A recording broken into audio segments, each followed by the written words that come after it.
Segunda-feira é dia de falarmos sobre a soja. A colheita continua firme em várias partes do país, mas vamos destacar agora o mercado internacional.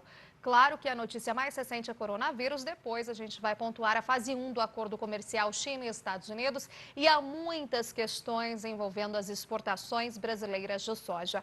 Por isso a gente vai analisar agora o mercado com a analista da FC Stone, Ana Luísa Lodge. Olá, Ana Luísa, muito bom dia para você. Eu gostaria de saber, primeiro vamos por partes, né? Fase 1, acordo comercial China e Estados Unidos, e tem dois tipos de análise. Uma delas, um pouco mais otimista, falando que, apesar dessa perda, aí alguns estimam de 10 bilhões de dólares a menos para o Brasil tem sim condições de alcançar novos potenciais mercados e aí ficar um mercado equilibrado. Outros nem tanto, mesmo com a qualidade da soja lá nos Estados Unidos um pouco, de repente, até inferior à qualidade da soja brasileira, por conta da fase 1 do acordo comercial, os chineses, então, podem privilegiar a soja americana. Qual é a sua análise? Bom dia para você. Bom dia. Realmente tem essas duas visões mesmo, mas agora a gente está entrando numa fase que a soja brasileira usualmente aí ganha mercado, né? Após a colheita, o Brasil costuma exportar aí grandes volumes de soja. A China, pelo menos por enquanto, ela falou que ia respeitar condições de mercado, né? Então, ela ia comprar soja de acordo com as necessidades dela e onde estivesse mais competitivo. Então, nesse primeiro semestre do ano, as exportações brasileiras elas devem continuar aquecidas, né? Agora, por outro lado, se a China realmente mudar a postura e der preferência para a soja norte-americana, né, isso daí poderia sim prejudicar as exportações brasileiras. E um outro ponto aí que muito preocupa é o quanto a China vai comprar de soja, né? Porque o país aí passou aí por um grave surto de peste suína africana que impactou fortemente o rebanho suíno. E então não é esperado que as importações chinesas elas cheguem perto aí de 100 milhões de toneladas, como era aí antes do surto. Pois é, a gente tinha até algumas variações, ano passado quase 90 milhões, né? O Brasil sendo responsável aí por cerca de quase 58 milhões dessas exportações. E agora, não bastasse isso, né? A questão da peste suína africana, PSA, o pessoal comenta, também temos essa outra linha e agora o impacto do coronavírus. O mercado já vem sentindo bastante, Ana Luísa, qual é a projeção que vocês têm feito em relação a isso?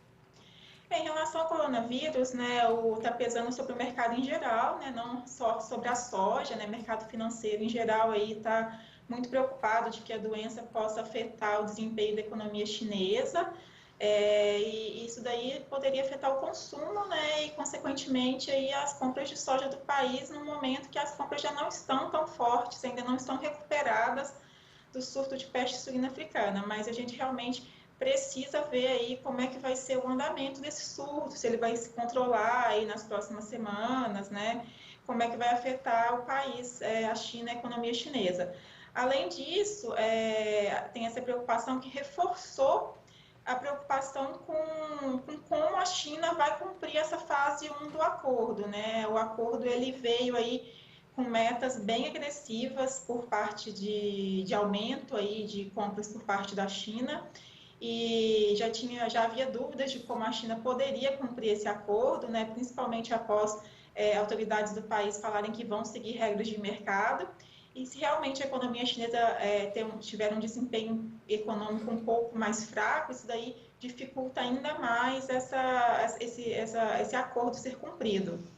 Pois é, então, por exemplo, com essas duas questões muito importantes acontecendo na China, né, peste suína africana, agora a questão do coronavírus, ou seja, pode ser que esse consumo dê uma arrefecida e aí vai implicar com certeza aí numa baixa aí das importações. Então, paira ainda uma dúvida, né, de como a China de fato vai cumprir essas obrigações. Pode ser que ela não cumpra e não consiga cumprir? É uma possibilidade, né? O acordo ele prevê aí exceções em casos de eventos inesperados, né? Então, esse coronavírus aí, esse surto, ele é um evento que ninguém não estava no radar de ninguém, mas a gente tem que ver como é que as autoridades dos dois países, né, podem negociar aí um eventual não cumprimento do acordo. Além disso, a questão do mercado de soja está sendo bastante pressionado aí nas últimas sessões, porque desde o acordo, desde o dia 15 de janeiro, a gente não tem visto aí compras, né, por parte da China de soja americana. Então, por mais que o acordo foi muito bem visto, muito bem recebido, desde aí, mais de 2 semanas, né, não tem, a China não tem comprado aí volumes aí de soja norte-americana. Agora, como é que fica esse posicionamento mesmo, né, chave do Brasil, produzindo nesta safra, a safra recorde de soja que a gente tem, ultrapassando os Estados Unidos? Qual que é a sua análise, né? Quais seriam esses outros mercados importantes? A gente sabe, e daqui a pouco vamos falar até aqui com o presidente da Câmara Comércio Brasil-Árabe sobre essa questão de, claro, se consolidar cada vez mais como parceiro comercial do nosso país, cada vez mais os países árabes, mas quais são os outros mercados também que a gente consegue ter essa viabilidade aí econômica para exportar toda essa nossa soja, né? E que favorece muito a questão da produção nacional também. A China, apesar das dúvidas, né, a China vai continuar sendo o principal mercado aí, mas o potencial de exportação para outros países, ele deve crescer, né? O mundo como um todo, ele tem muito potencial de aumentar o consumo de carnes, introduzir mais proteína na dieta da população. Isso daí incentiva o mercado de soja de farelo, né? Então, além, você comentou do Oriente Médio, mas tem a questão do Sudeste Asiático, outros países aí da Ásia, que tem populações muito grandes e que estão com uma economia crescendo aí ano a ano. Além disso, alguns países da África, mesmo países da Europa também.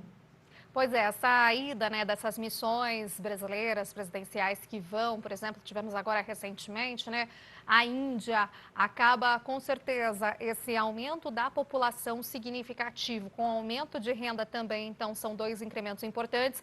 A população, claro, começa a consumir mais a proteína animal e a gente sabe soja e milho aí, que são as rações aí mais importantes para a proteína animal. Então, isso também pode impactar esses outros países. Claro, a China é importante, mas esses outros mercados asiáticos também. Sim, é importante. Além disso, se por um acaso a China realmente der preferência à soja norte-americana, né, o Brasil tenderia aí a ocupar esse posto deixado pelos Estados Unidos para outros mercados, né, porque os Estados Unidos tenderiam a exportar menos soja para outros mercados e exportar mais para a China. E o Brasil mudaria a dinâmica dos fluxos aí de soja ao redor do mundo. Tá ok, Ana Luísa, muito obrigada por sua análise, excelente semana para vocês e até uma próxima. Eu que agradeço, um bom dia a todos. Obrigada.